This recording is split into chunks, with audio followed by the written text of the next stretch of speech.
தமிழ்நாடு சீருடை பணியாளர் தேர்வு வாரியம் காவல்துறை சார்பு ஆய்வாளருக்கான நோட்டிஃபிகேஷனை இன்றைக்கி ரிலீஸ் பண்ணியிருக்காங்க. இணையவழி விண்ணப்பம் தொடங்கும் தேதி 7/4/2025. இணையவழி விண்ணப்பம் முடிவடையும் தேதி 3/5/2025 நோட்டிஃபிகேஷனில் சொல்லியிருக்காங்க. சுமார் 1299 + 53 பற்றாக்குறை காலி பணியிடங்கள்னு சொல்லி ப்ராக்கெட்டில் அதை மென்ஷன் பண்ணியிருக்காங்க.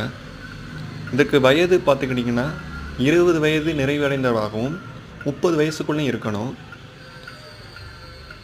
கேஸ்ட் வைஸ் பார்த்தீங்கன்னா அதுக்கு ரிலாக்ஸேஷன் உண்டு. இந்த காவல்துறை சார்பாய்வாளருக்கு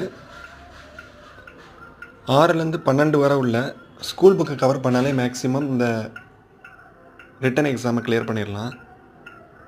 ப்ளஸ் ஃபிசிக்கலுக்கு இப்போருந்து தயாரானீங்கன்னா இந்த ஜாப் கிடைக்கிறதுக்கு நல்ல ஒரு ஆப்பர்ச்சுனிட்டி.